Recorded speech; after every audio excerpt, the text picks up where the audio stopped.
Hello, this is Power Panda with a quick guide on how to set up a controller overlay for Final Fantasy Dimensions. This hidden gem of a game, which is classic Final Fantasy, was only ever released for iOS and Android, and was never officially updated with controller support. This guide can be used with any keymapper program, such as Mantis, Panda, or Octopus. I will be using a Retroid Pocket to demonstrate this though.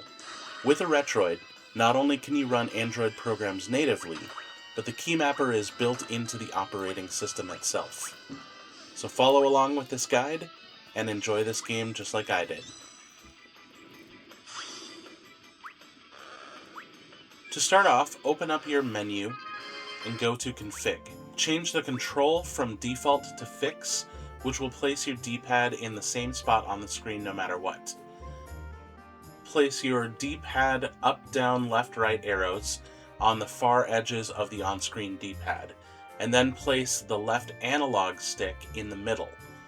This allows you to switch between digital and analog controls for moving your character around.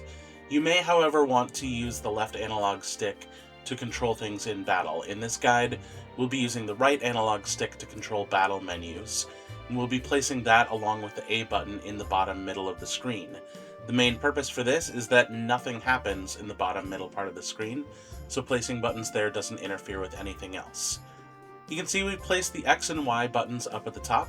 The X is going to be opening the main menu.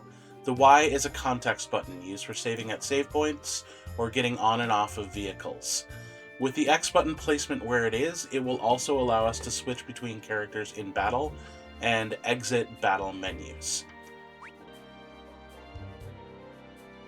Place your B button over the icon on the back button because it's going to be used for a couple of different things. Then you can see in my menu screen that I'm placing the L2 and R2 on the arrows. That just allows for quick menu navigation. They're only used here, so it's not important to have them if you don't want those there. Now we're going to get into a battle, and in your battle, play to the point where you have a character that can cast a spell. So with this one, we're going to cast fire and then bring out our keymappers again.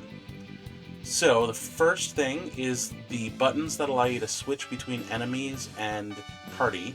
Map that to L1. This button right here, which we're mapping to R1, will cast a spell over an entire group. Finally, you're going to put 3 buttons on the bottom right side.